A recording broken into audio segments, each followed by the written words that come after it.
Frères et sœurs, bonjour. Il nous reste maintenant à examiner, à découvrir un certain nombre d'annexes que j'ai ajoutées à mes notes qui, en assez gros caractères, tiennent quand même sur une vingtaine de pages, 20 pages exactement, plus des annexes. Il y a 6 pages d'annexes avec notamment des citations d'auteurs. Et je voudrais que nous les écoutions maintenant, qu'elles devraient normalement enrichir notre réflexion dans ce survol du Notre Père. Et donc nous allons retrouver plusieurs des points que nous avons déjà évoqués lors des séquences précédentes.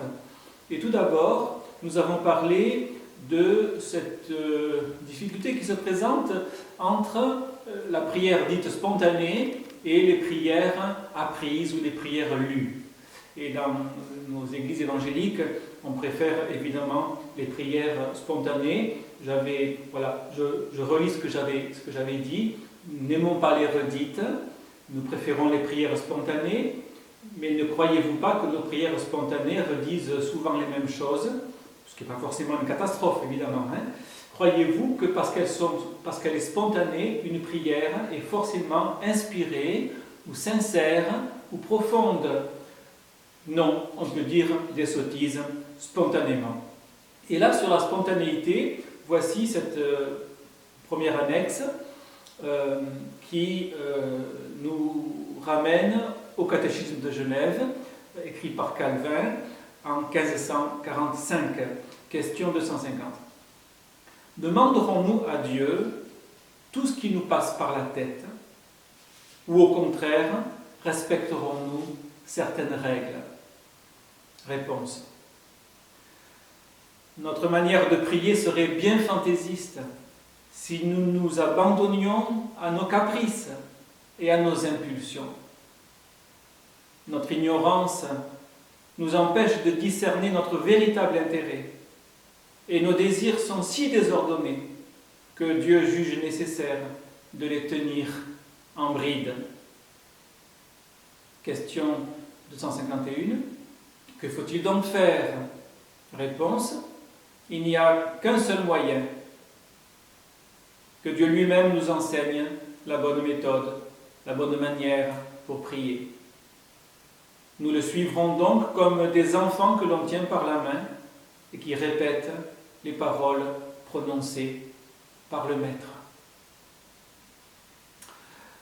Voilà ce que dit Calvin. Ça peut nous sembler scolaire et un peu puéril. Pourtant, dans l'Évangile, la posture de l'enfant et la posture du disciple sont une seule et même posture. Et quand il est dit que nous devons suivre comme un enfant quelqu'un qui nous prend par la main, c'est la posture du disciple qui ne fait rien par lui-même, sinon ce qu'il a appris et ce qu'il a entendu. Et cet enseignement appliqué à la prière nous rappelle un principe qui peut être rappelé, je crois, la prière que Dieu exauce et la prière que Dieu inspire. La prière qui est agréable à Dieu, elle nous est en quelque sorte donnée par Dieu. Le Saint-Esprit est l'auteur en nous de la prière que Dieu agrée. Et donc il s'agit bien de répéter après Dieu ce que Dieu nous a fait entendre. Et donc dans un temps de prière, on peut imaginer un temps de prière tâtonnante, d'invocation, qui se rappelle des éléments de la parole de Dieu, que nous remémorons. Et puis, voilà, nous devons faire le tri entre nos pensées désordonnées ou fantaisistes pour nous acheminer jusqu'au moment où nous demandons ce que Dieu désire que nous demandions. Et cela est vrai pour la supplication, cela est vrai pour l'intercession et peut-être même pour la louange. C'était donc la première annexe. La deuxième annexe fait référence à un texte qui s'appelle « Lettre de Martin Luther à son barbier ». On est en Allemagne en 1535. Un barbier du nom de Peter Beschendorf interroge son vieil ami Martin Luther. « Comment dois-je prier ?»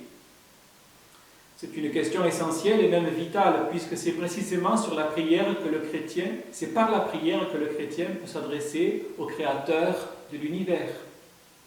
En toute humilité, Martin Luther lui répond par une lettre ouverte et lui propose une manière simple de prier. Et il s'appuie pour cela sur des textes fondamentaux de la foi chrétienne, les 10 commandements et le Notre Père, pour aider son ami à parler à Dieu. Et donc là, si vous voulez, la pédagogie de Luther est le contraire d'une pédagogie fantaisiste. Il est on ne peut plus classique. Voilà. Nous devons demander ce qui est conforme à ce que Dieu veut. Ce que Dieu veut est rappelé dans les 10 commandements. Eh bien, nous allons nourrir notre prière des 10 commandements pour prier comme Dieu veut que l'on prie. Et aussi du Notre Père que Jésus nous a donné. On se souvient de ce qui est écrit dans le livre des Proverbes. Je cite Proverbe 28, verset 9. « Si quelqu'un détourne l'oreille pour ne pas écouter la loi, sa prière même est une abomination. »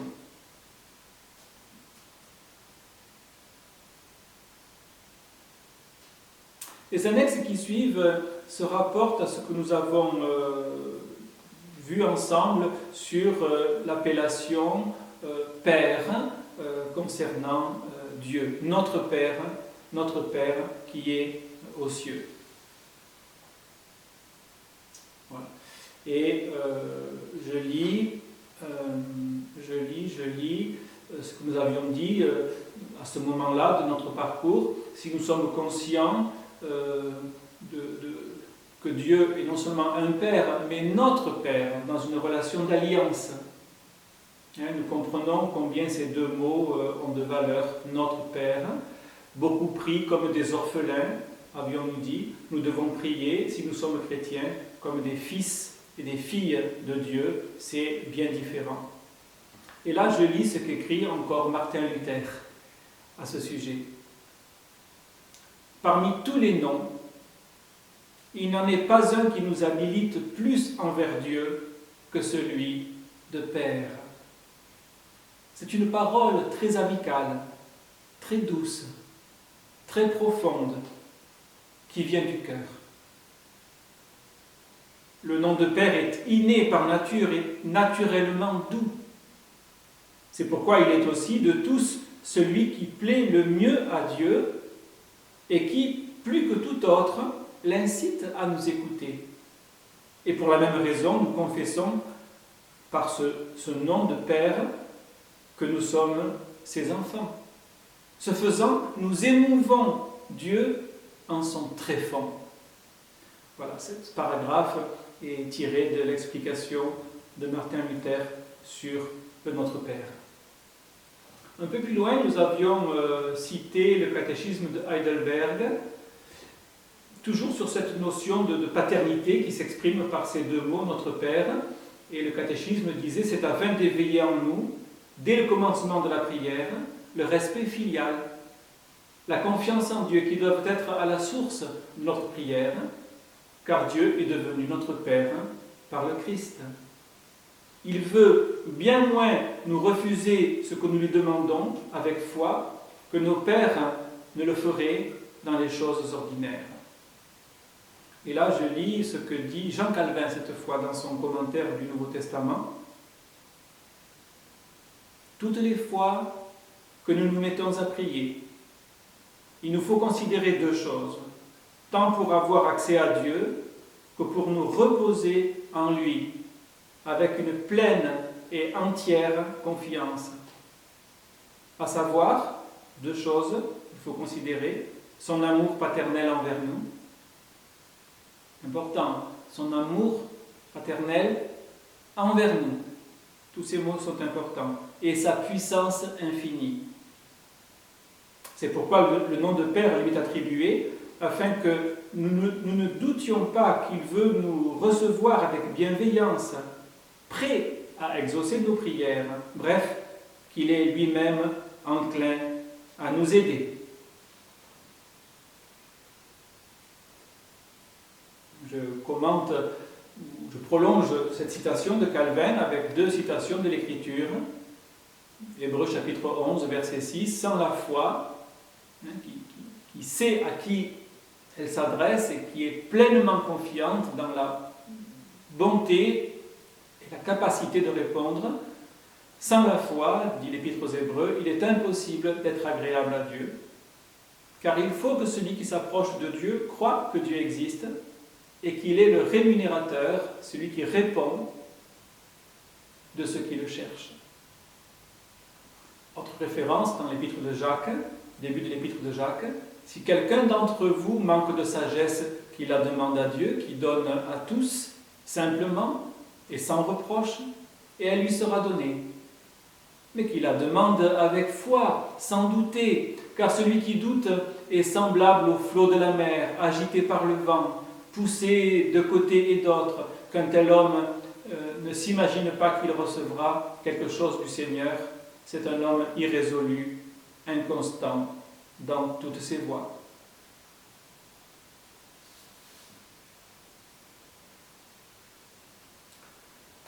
La citation qui suit, ou plutôt l'annexe qui suit, qui n'est pas une citation, se réfère encore à cette appellation de Père sur laquelle nous sommes restés finalement assez longtemps. Et nous disions qu'il est nécessaire, pour bien comprendre l'Évangile, de bien comprendre que la paternité que nous trouvons en Dieu n'est possible qu'au travers de Jésus-Christ. Je disais, beaucoup disent que tous les hommes sont enfants de Dieu et que tous sont frères, ce qui est très généreux, mais ce n'est pas écrit dans l'Écriture. Il est écrit que nous devenons enfants de Dieu en recevant Jésus-Christ, notre Rédempteur, et l'Esprit d'adoption qui vient sceller cette alliance. Voilà une remarque que je rajoute à cela dans cette annexe. Beaucoup ont la liberté de dire à n'importe qui, Dieu t'aime. Comment le sait-on? L'amour de Dieu est un amour filial. C'est l'amour du Père pour son Fils et pour ceux qui sont unis en son Fils. C'est un amour de communion. Certes, Dieu use de bonté envers tous les hommes, bons et méchants, et de patience. Dieu prend patience envers tous, oui. Et Dieu accueillera quiconque s'approche de lui par Jésus, oui. Mais son amour est pour ses enfants rachetés. Je sais que cette remarque pourra surprendre certains, mais je les invite à réfléchir sérieusement à ce sujet, non pas sur une base sentimentale et humaniste, mais sur la base de ce que nous dit la parole de Dieu. Ensuite, toujours au sujet de l'appellation Notre Père, nous avions dit, sans Jésus, nous n'avons rien, avec Jésus, nous avons tout. Ça, les réformateurs le disent plusieurs fois comme cela, notamment Jean Calvin. Sans le Christ, nous n'avons rien, même si nous avons accumulé beaucoup de richesses et de savoir. Avec le Christ, il ne nous manque rien. Par lui, nous pouvons appeler Dieu notre Père, et nous le pouvons en Jésus, qui le premier, et en un sens le seul, peut appeler Dieu son Père. Et là, je voudrais lire un texte qui est un petit peu plus long, tiré de l'Institution chrétienne, livre 2, chapitre 16, un très beau texte intitulé « Christ est notre seul trésor ». Ce texte aussi est un trésor. C'est Calvin qui écrit « Puisque nous voyons que toute la somme et toutes les parties de notre salut sont comprises en Jésus-Christ, il faut nous garder d'en chercher ailleurs la moindre part qu'on saurait dire. Si nous cherchons salut, le seul nom de Jésus nous enseigne qu'il est en lui. Si nous désirons les dons du Saint-Esprit, nous les trouvons en son onction. Si nous cherchons force, elle est en sa seigneurie. Si nous voulons trouver douceur et bénignité, sa nativité nous les présente, par laquelle il a été fait semblable à nous pour apprendre à être pitoyable. Si nous demandons rédemption, sa passion nous la donne. En sa condamnation, nous avons notre absolution, notre pardon. Si nous désirons que la malédiction nous soit remise, nous obtenons ce bien-là en sa croix. La satisfaction de Dieu il faut entendre, nous l'avons en son sacrifice. L'expiation de nos péchés en son sang. Notre réconciliation a été faite par sa descente aux enfers. La mortification de notre chair gît en son sépulcre. Ce que Paul dit dans Romains 6, nous avons été crucifiés, ensevelis dans notre union à sa mort. La nouveauté de vie, nous l'avons en sa résurrection, par laquelle nous avons l'espérance de l'immortalité. Si nous cherchons l'héritage céleste, il nous est assuré par son ascension. Si nous cherchons aide et réconfort, et abondance de tout bien, nous l'avons en son règne. Si nous désirons d'attendre le jugement en sûreté, nous avons aussi ce bien en ce qu'il est notre juge. On pourrait dire aussi notre avocat. En somme, puisque les trésors de tout bien sont en lui, il nous les faut de là puiser pour être rassasiés et non d'ailleurs. Car ceux qui, non contents de lui, vacillent ça et là en diverses espérances, même quand ils auraient leur principal égard en lui, ne se tiennent pas dans une droite voie, d'autant qu'ils détournent une partie de leur pensée ailleurs. Au reste, cette défiance ne peut entrer en notre entendement quand nous avons une fois connu ses richesses. Voilà, un très beau texte dont je me sers quelquefois en guise de confession de foi lors de nos cultes. L'annexe qui suit, l'annexe numéro 7, toujours au sujet de l'appellation Père attribuée à Dieu, se référait à ce que nous avions dit sans que le nom de Jésus-Christ soit mentionné dans cette prière, dans notre Père, il y est présent, car c'est par lui et par lui seul que nous avons la liberté de nous approcher de Dieu. Songez à cela, donc le fait que nous avons absolument besoin de Jésus, mais qu'en Jésus nous avons ce libre accès, c'est le cœur de la vie chrétienne et la prière qui sont nourris avec cette double posture inhérente à la foi, une grande humilité et une grande assurance. Si l'humilité manque, il manque quelque chose à notre compréhension de l'Évangile. Mais si notre assurance fait défaut, il manque aussi une dimension à notre compréhension de l'Évangile. Et donc le cœur du chrétien est forgé et en même temps guéri de beaucoup de ses maladies par cette grande humilité et cette grande assurance. Et donc je lis là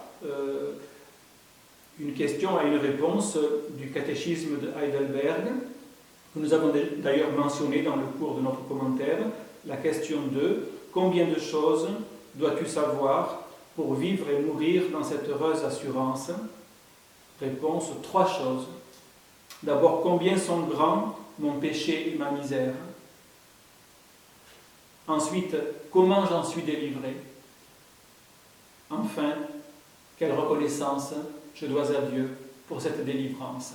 Je voudrais relire cela, tellement ça me paraît profond et magnifique. Combien de choses dois-tu savoir pour vivre et mourir en cette heureuse assurance? 3. D'abord, combien sont grands mon péché et ma misère? Ensuite, comment j'en suis délivré? Et enfin, quelle reconnaissance je dois à Dieu pour cette délivrance. La dernière annexe, toujours sur l'appellation de Dieu comme Père, se référait à ce que nous avons dit sur la référence au ciel, notre Père qui est aux cieux. Voilà. Catéchisme de Genève, que signifie qui est aux cieux? Réponse, on pourrait aussi bien dire Dieu très haut, Dieu tout-puissant, Dieu insondable. Mais quelle est la portée de ces mots? Voilà l'attitude à laquelle il nous invite quand nous prions. Élevez vos cœurs en haut. N'imaginez pas Dieu comme un être charnel, terrestre. Ne cherchez pas à le convaincre par votre volonté.